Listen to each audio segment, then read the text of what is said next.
সাহাবায়ে কারাম কেউ বাজারে, কেউ দোকানে, কেউ রাস্তায়, কেউ ঘরে, এভাবে করে সবাই একসাথে পাবলিসিটি করছে আজ মাগরিবের পর মসজিদে নববীর বারান্দায় বিশাল মাহফিল হবে।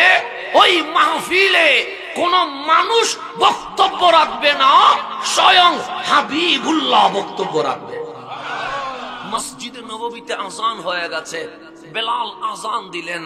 আজান দিতে দেরি চায়ের দোকান বন্ধ হয়ে গেছে, মার্কেট বন্ধ হয়ে গেছে, শপিং বন্ধ হয়ে গেছে। যেই সাহাবী গড়ে, উনি আর গড়ে নাই। কেন? আমার কামলিওয়ালা নবীর পিছনে নামাজ পড়তে হবে। সবাই যখন বের হয়ে গেছে, হাদিস বলছে যা রজুলুন, একজন পুরুষ বের হইছে, নাম ওনার হাদিসে নাই, সেই জন্য আমিও বলতে পারি নাই। তো উনি আসার সময় রাস্তায় অনিচ্ছাকৃত একটা গুনাহ হয়ে গেছে, ভুল হয়ে গেছে। তা আমাদেরও ভুল হয় কি হয় না?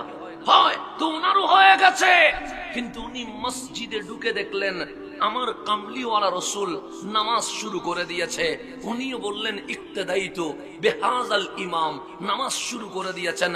ফালাম্মা ইনসারাফা, নামাজ যখন শেষ, ফাকামা রাজুলুন, ওই সাহাবী দাঁড়িয়ে গেছে, ডাক দিয়ে বললেন নবী গো, আমি বড় অপরাধী, আমি বড় দোষী, আমার বড় ভুল হয়েছে। এই গুনাহ নিয়ে যদি মারা যায়, রহমানের সামনে এই চেহারা দেখাইতে পারবো না। নবী গো, ইসলামিক কানুনে এই গুনার যে শাস্তি আছে সবার সামনে দিয়ে দেন, যেন আমি গুনাহ মুক্ত হয়ে মাওলার দরবারে যেতে পারি।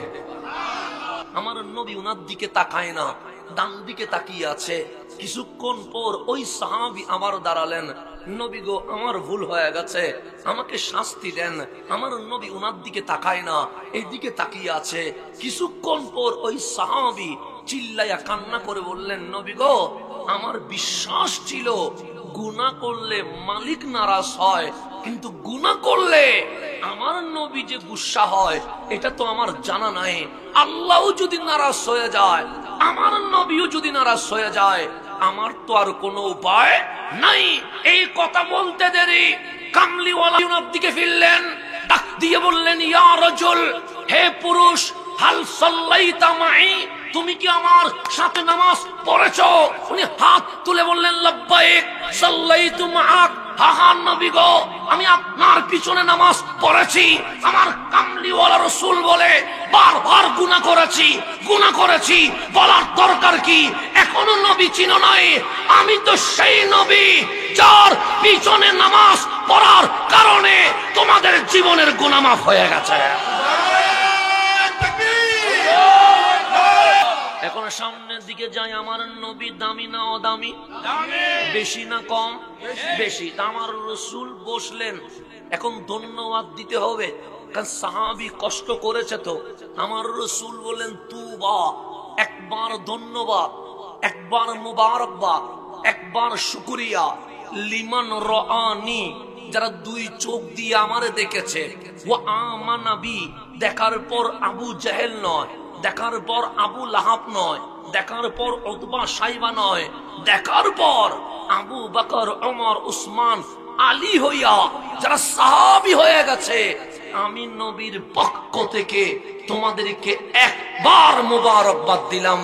এই কথা বলতে দেরি সাহাবায়ে কেরাম বসা থেকে দাঁড়িয়ে গেছে, একজন আরেকজনের সাথে কোলাকুলি করতে শুরু করেছে, হাসাহাসি করছে। আমার কামলিওয়ালা রাসূল বললেন, মা বালুকুম, কি হলো তোমাদের? চিলে বসা, দাঁড়িয়ে গেছো, দাঁড়ানো থেকে কোলাকুলি করছো। সাহাবায়ে কেরাম বলছে, ইয়াউমুল ফারহি ওয়াস সুরুর, নবী গো, আমাদের ঈদের দিন হয়ে গেছে, আমাদের আনন্দের দিন হয়ে গেছে। আমার রাসূল বলে, লিমাজা, কেন ঈদের দিন? সে কেন হবে না?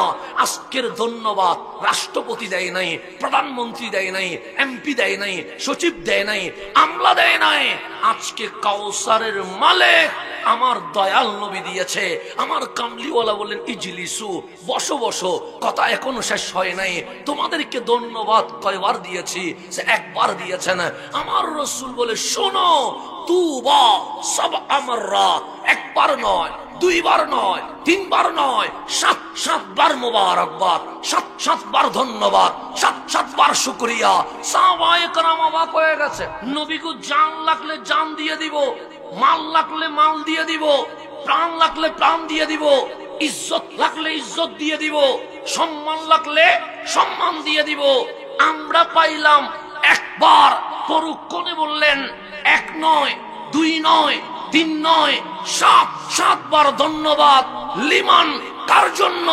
আমার রসূল বলে লিমান লাম ইয়ারানি, যারা আমারে দেখে নাই, যারা আমারে দেখে নাই, তার মানে আমরা আমানবী না দেখে আমি নবীর দেওয়ানা হয়ে গেছে, পাগল হয়ে গেছে। কামলিওয়ালা বলে উম্মত এসেছিস 1500 বছর পর, আমি নবী 1500 বছর আগে তোদেরকে 7 বার ধন্যবাদ দিয়ে দিয়েছে।